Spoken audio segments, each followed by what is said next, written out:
ವಿದ್ಯಾರ್ಥಿಗಳೇ, ನಮ್ಮ NSK tech news Kannada YouTube channel ಪ್ರಮುಖ ವೀಕ್ಷಕ ವಿದ್ಯಾರ್ಥಿಯಾಗಿರ್ತಕ್ಕಂಥ ಅನಿಲ್ ಅಂತಕ್ಕಂಥ ವಿದ್ಯಾರ್ಥಿ ಹಿಂಗೆ ಸರ್ ಹಾಸ್ಟೆಲ್ ಕಟಾಪ್ ಬಗ್ಗೆ ತಿಳಿಸ್ಕೊಡಿ ಅಂತ ಪದೇ ಪದೇ ಪ್ರಶ್ನೆ ಕೇಳ್ತಾಯಿದ್ರು. ನಾವು ಕೂಡ ಇಷ್ಟು ದಿನ ಟೈಮ್ ಕಲ್ತಿರಲಿಲ್ಲ, ಯಾಕಂದರೆ ಬೇರೆ ಬೇರೆ ಈ SLC ಎಕ್ಸಾಮ್ 2 ರಿಸಲ್ಟ್ ಕುರಿತು ಭಾಳಷ್ಟು ಅಪ್ಡೇಟ್ ಕೊಡೋದು ಅವಶ್ಯಕತೆ ಇತ್ತು. ಈಗ ನಿಮಗೆ ತಿಳಿಸ್ಕೊಡ್ತಾ ಇದ್ದೀನಿ ಈ ಒಂದು ಹಾಸ್ಟೆಲ್ಗಳ ಕಟಾಪ್ ಪರ್ಸೆಂಟೇಜ್. ನೋಡಿ ವಿದ್ಯಾರ್ಥಿಗಳೇ, ಮೊದಲನೇದಾಗಿ ನಾನು BCM ಇಲಾಖೆ ಅಥವಾ BCM ಹಾಸ್ಟೆಲ್ಗಳ ಕಟಾಪ್ ಬಗ್ಗೆ ತಿಳಿಸ್ಕೊಡ್ತೀನಿ. BCM ಹಾಸ್ಟೆಲ್ಗಳ ಬಗ್ಗೆ ಕಟಾಪ್ ತಿಳಿಸ್ಕೊಡೋದಾದರೆ, ನೋಡಿ ವಿದ್ಯಾರ್ಥಿಗಳೇ, ನಿಮಗೆ BCM ಹಾಸ್ಟೆಲ್ ಸಿಗಬೇಕಾದ್ರೆ ಜಿಲ್ಲಾ ಮಟ್ಟದಲ್ಲಿ, ಉದಾಹರಣೆ ಕೊಪ್ಪಳ ಜಿಲ್ಲಾ ಕೇಂದ್ರ, ಧಾರವಾಡ ಜಿಲ್ಲಾ ಕೇಂದ್ರ, ಆ ವಿದ್ಯಾರ್ಥಿಯ ಹಾಸನ ಜಿಲ್ಲಾ ಕೇಂದ್ರ, ಇಂಥ ಜಿಲ್ಲಾ ಕೇಂದ್ರಗಳಲ್ಲಿ ಸಿಗಬೇಕಾದ್ರೆ ಸಾಮಾನ್ಯ ಜಿಲ್ಲೆಗಳು, ಈಗ ನೋಡಿ ಎಜುಕೇಷನ್ ಅಂತ ಇದು ಉದಾಹರಣೆಗೆ ಧಾರವಾಡ ಅಂತಕ್ಕಂಥ ಪ್ರಮುಖ ಜಿಲ್ಲೆಗಳಲ್ಲಿ ತುಂಬ ಕಟಾಪ್ ಪರ್ಸೆಂಟೇಜ್ ಜಾಸ್ತಿ ನಿಂದಿರುತ್ತೆ. ಯಾಕಂದರೆ ಅಬೋವ್ ಧಾರವಾಡದಲ್ಲಿ ನಿಮಗೆ ಸೀಟ್ ಸಿಗಬೇಕಾದ್ರೆ ಅಬೋವ್ 95 ಇದ್ದರೂ ಕೂಡ ಡೌಟ್, 96, 97, 98ವರೆಗೂ ಇದ್ದರೆ ನಿಮಗೆ ಸೀಟ್ ಸಿಗುತ್ತೆ BCM ಹಾಸ್ಟೆಲಲ್ಲಿ. ನಿಮ್ಮದು SSLC ಅಬೋವ್ 95 ಇದ್ದರೆ ನಿಮಗೆ PUC ಹಾಸ್ಟೆಲ್ ಸಿಗುತ್ತೆ. ನಿಮ್ಮದು PUC ಅಬೋವ್ 95 ಇದ್ದರೆ ನಿಮಗೆ ಡಿಗ್ರಿಗೆ ಹಾಸ್ಟೆಲ್ ಸಿಗುತ್ತೆ. ಇಷ್ಟಕ್ಕಿಂತ ಕಡಿಮೆ ಇದೆ ಹಾಸ್ಟೆಲ್ ಸಿಗೋ ಡೌಟು ಈ ಒಂದು ಯಾವುದೇ ಧಾರವಾಡ ಜಿಲ್ಲೆ ಮಟ್ಟದಲ್ಲಿ, ಮತ್ತು ಈ ಕಡೆ ಹೋದರೆ ಬೆಂಗಳೂರು ಮಟ್ಟದಲ್ಲಿ, ಬೆಂಗಳೂರು ಮತ್ತು ಧಾರವಾಡ ಇಂಥ ಒಂದು ಪ್ರದೇಶಗಳಲ್ಲಿ ತುಂಬ ಪರ್ಸೆಂಟೇಜ್ ಜಾಸ್ತಿ ಇರುತ್ತೆ. ಯಾಕಂದರೆ ವಿದ್ಯಾರ್ಥಿಗಳು ವಿದ್ಯಾಭ್ಯಾಸ ಮಾಡೋಕ್ಕೆ ತುಂಬ ಜನ ವಿದ್ಯಾರ್ಥಿಗಳು ವಲಸೆ ಹೋಗಿರ್ತಾರೆ. ಆ ವಲಸೆ ಹೋಗಿರ್ತಕ್ಕಂಥ ವಿದ್ಯಾರ್ಥಿಗಳಿಗೆ ಹಾಸ್ಟೆಲ್ ಬೇಕಾದರೆ ಭಾಳ ಕಾಂಪಿಟೇಷನ್ ಆಗುತ್ತೆ. ಆಗ ಏನಾಗುತ್ತೆ, ಆಟೋಮೆಟಿಕ್ಲಿ ಪರ್ಸೆಂಟೇಜ್ 95 ಅಬೋವ್ ಓದೇ ಹೋಗುತ್ತೆ ಇಂಥ ಪ್ರದೇಶಗಳಲ್ಲಿ. ಇನ್ನು ಉಳಿದಂತೆ 2 ಪ್ರಮುಖ ಪ್ರದೇಶಗಳನ್ನು ಬಿಟ್ಟರೆ ಉಳಿದ ಕಡೆ ಎಲ್ಲ ನಿಮ್ಗೆ ಹಾಸ್ಟೆಲ್ ಸಿಗಬೇಕಾದ್ರೆ, PUCಗೆ ಹಾಸ್ಟೆಲ್ ಸಿಗಬೇಕಾದ್ರೆ ನಿಮ್ಮ SSLC ಪರ್ಸೆಂಟೇಜು ಸಾಮಾನ್ಯ ಜಿಲ್ಲೆಗಳಲ್ಲಿ ಅಬೋವ್ 85 ಇದ್ದರೆ ನಿಮಗೆ 100% ಸೀಟ್ ಸಿಗುತ್ತೆ. ಅದು ಯಾವ ರೀತಿಯಪ್ಪ ಅಂದರೆ, ನೋಡಿ ವಿದ್ಯಾರ್ಥಿಗಳೇ, ಅಲ್ಲಿ ರಿಸರ್ವೇಷನ್ ಇರುತ್ತೆ. ಕೆಟಗರಿ 1ಗೆ ಇಷ್ಟು ಪರ್ಸೆಂಟೇಜು, 2A ಇಷ್ಟು ಪರ್ಸೆಂಟೇಜು, 2B ಇಷ್ಟು ಪರ್ಸೆಂಟೇಜು, 3A ಇಷ್ಟು ಪರ್ಸೆಂಟೇಜು, 3B ಇಷ್ಟು ಪರ್ಸೆಂಟೇಜು, SC ಇಷ್ಟು ಪರ್ಸೆಂಟೇಜು ಮತ್ತು ST ಇಷ್ಟು ಪರ್ಸೆಂಟೇಜ್ ಅಂತ ಪ್ರತಿಯೊಂದು ಕೆಟಗರಿಗೂ ಕೂಡ ರಿಸರ್ವೇಷನ್ ಇರುತ್ತೆ. ಎಲ್ಲ ರಿಸರ್ವೇಷನ್ ಪ್ರಕಾರನೇ ಸೀಟ್ ಹಂಚಿಕೆ ಆಗುತ್ತೆ.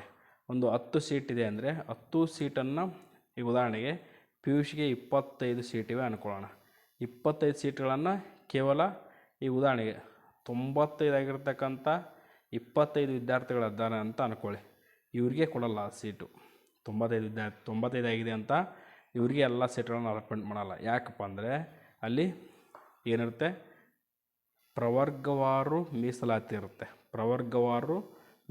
ಇರುತ್ತೆ. ಆ ಮೀಸಲಾತಿ ಪ್ರಕಾರ 25 ಸೀಟ್ಗಳಲ್ಲಿ ಇಷ್ಟು, ಒಂದು ಕೆಟಗರಿ 1ಗೆ ಎಷ್ಟು, 2Aಗೆ ಎಷ್ಟು, 2Bಗೆ ಎಷ್ಟು, 3A, 3B, SC, ST ಇಷ್ಟು ಅಂತಂದರೆ ಸೀಟು ಹಂಚಿಕೆಯಾಗಿ ಕೆಲವೊಂದಿಷ್ಟು ಸಾರಿ ಏನಾಗುತ್ತೆ, ಕೆಟಗರಿ 1 ಅಬೋವ್ 75 ಅನ್ನೋದಕ್ಕಿಂತ ಈಗ ನಿಂದಿರ್ತಾ ಇಲ್ಲ. ಇಲ್ಲಿ ಏನಾಗುತ್ತೆ, ಕೆಟಗರಿ 1ನಲ್ಲಿ ಮೇಲ್ ಅಂದರೆ ಪುರುಷರದು ಅಬೋವ್ 85 ಇದ್ದರೆ ಹಾಸ್ಟೆಲ್ ಸಿಗುತ್ತೆ ಡಿಗ್ರಿಗೆ. ಅಥವಾ ಮಹಿಳೆ ಅಥವಾ ವಿದ್ಯಾರ್ಥಿನಿ ಆಗಿದ್ದರೆ, ಕೆಟಗರಿ 1 ವಿದ್ಯಾರ್ಥಿನಿ ಆಗಿದ್ದರೆ ನಿಮ್ಮದು 65 ಮೇಲಿದ್ದರೂ ಹಾಸ್ಟೆಲ್ ಸಿಗುತ್ತೆ. ಯಾಕಂದರೆ ಭಾಳಷ್ಟು ಈ ಒಂದು ವಿದ್ಯಾರ್ಥಿನಿಯರ ಹಾಸ್ಟೆಲಿಗೆ ಅಂದರೆ ಪೋಸ್ಟ್ ಮೆಟ್ರಿಕ್ ಗರ್ಲ್ಸ್ ಹಾಸ್ಟೆಲಿಗೆ ಭಾಳಷ್ಟು ಕಾಂಪಿಟೇಷನ್ ಇರಲ್ಲ, ಕಡಿಮೆ ಕಾಂಪಿಟೇಷನ್ ಇರುತ್ತೆ. ಹಾಗಾಗಿ ಕೆಟಗರಿ 1 ಮೇಲು ಅಬೋವ್ 85 ಇದ್ದರೆ ಆಗುತ್ತೆ.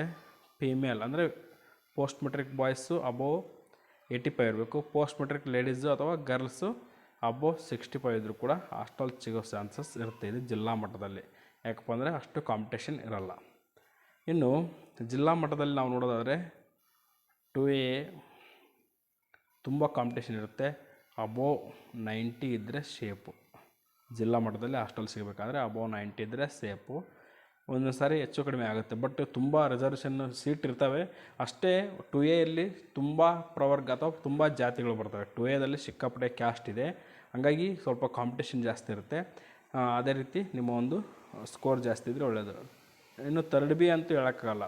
ಅದು ಕೂಡ 90 ಮೇಲೆ ನಿಂದಿರುತ್ತೆ ಜಿಲ್ಲಾ ಕೇಂದ್ರದಲ್ಲಿ. ಇನ್ನು ಟು ಬಿ ಎವರೇಜ್ ಆಗಿ ಮೈನಾರಿಟಿ ಹಾಸ್ಟೆಲ್ಗಳು ಇರ್ತವೆ ವಿದ್ಯಾರ್ಥಿಗಳಿಗೆ. ಆದರೂ ಕೂಡ BCM ಹಾಸ್ಟೆಲಲ್ಲಿ ತೆಗೆದುಕೊಳ್ಳೋದಾದರೆ ನಿಮ್ಮದು 75 ಇದ್ದರೆ ಓಕೆ, ರಿಸಲ್ಟು 75 ಇದ್ದರೆ ಸೆಲೆಕ್ಟ್ ಆಗ್ತಾರೆ. ಇನ್ನು ನೋಡೋದಾದರೆ ಥರ್ಡ್ ಎ ಅದು ಕೂಡ ಅಬೋವ್ 75ಇಂದ 80 ಇದ್ದರೆ ಹಾಸ್ಟೆಲ್ ಸೆಲೆಕ್ಟ್ ಆಗೋ ಚಾನ್ಸಸ್ಸು ಇರುತ್ತೆ. ಅದನ್ನು ಬಿಟ್ಟರೆ ಪರಿಶಿಷ್ಟ ಜಾತಿ ಮತ್ತು ಪರಿಶಿಷ್ಟ ವಿದ್ಯಾರ್ಥಿಗಳಿಗೆ BCM ಹಾಸ್ಟೆಲ್ಗಳಲ್ಲಿ ಅಷ್ಟು ಪ್ರಾಶಸ್ತ್ಯ ಇರೋಲ್ಲ. ಯಾಕಪ್ಪ ಅಂದರೆ ಅವರಿಗೆ ಪರಿಶಿಷ್ಟ ಜಾತಿ ಮತ್ತು ಪರಿಶಿಷ್ಟ ಪಂಗಡ ಸಮಾಜ ಕಲ್ಯಾಣ ಇಲಾಖೆಯಿಂದ SC ಅವರಿಗೆ, ಪರಿಶಿಷ್ಟ ಪಂಗಡ ಇಲಾಖೆಯಿಂದ ST ಅವರಿಗೆ ಹಾಸ್ಟೆಲ್ ಇರ್ತವೆ. ಅವ್ರದ್ದು ಹೇಳ್ತೀನಿ ಈಗ ನೆಕ್ಸ್ಟು. ಹಾಗಾಗಿ ಅವ್ರದ್ದು ಅಬೋವ್ 95 ಇದ್ರೇ ಶೇಪು. ಇದು ಜಿಲ್ಲಾ ಮಟ್ಟದಲ್ಲಿ.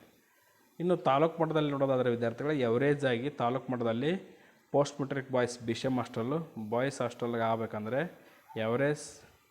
ಬಾಯ್ಸ್ ಹಾಸ್ಟೆಲ್ ಆಗ್ಬೇಕಂದ್ರೆ ಎವರೇಜ್ 75 ಮೇಲಿದ್ದರೆ ನಿಮಗೆ ಹಾಸ್ಟೆಲ್ ಸಿಗುತ್ತೆ. ಒಂದು ವೇಳೆ ಪೋಸ್ಟ್ ಮೆಟ್ರಿಕ್ ಗರ್ಲ್ಸ್ ಹಾಸ್ಟೆಲ್ ಬೇಕಂದರೆ ಅಬೋವ್ 60 ಇದ್ದರೆ ನಿಮಗೆ ಹಾಸ್ಟೆಲ್ ಸಿಗೋ ಚಾನ್ಸಸ್ ಇರುತ್ತೆ. ಇದು ನೋಡಿ ವಿದ್ಯಾರ್ಥಿಗಳೇ, ನಮ್ಮ NSK tech news Kannada YouTube channel prediction ಮಾತ್ರ. ಮತ್ತು ಸರ್ ನೀವು ಹೇಳಿದ್ರಿ ನಮ್ಮದು 75 ಆಯಿತು, ನಮ್ಮ ತಾಲೂಕು ಮಟ್ಟದಲ್ಲಿ ಹಾಸ್ಟೆಲ್ ಸಿಗಲಿಲ್ಲ ಅಂತಂದು ಹೇಳಿದರೆ ನಾವು ಅದಕ್ಕೆ ಹೊಣೆಗಾರಲ್ಲ. ಕೇವಲ ಇದು ಪ್ರಿಡಿಕ್ಷನ್ ಮಾಡ್ತಕ್ಕಂಥದ್ದು ಮಾತ್ರ, ಇದೇ ಫೈನಲ್ ಅಲ್ಲ. ಇನ್ನು ನೋಡಿ ವಿದ್ಯಾರ್ಥಿಗಳೇ, BCM ಇಲಾಖೆದಾಯ್ತು.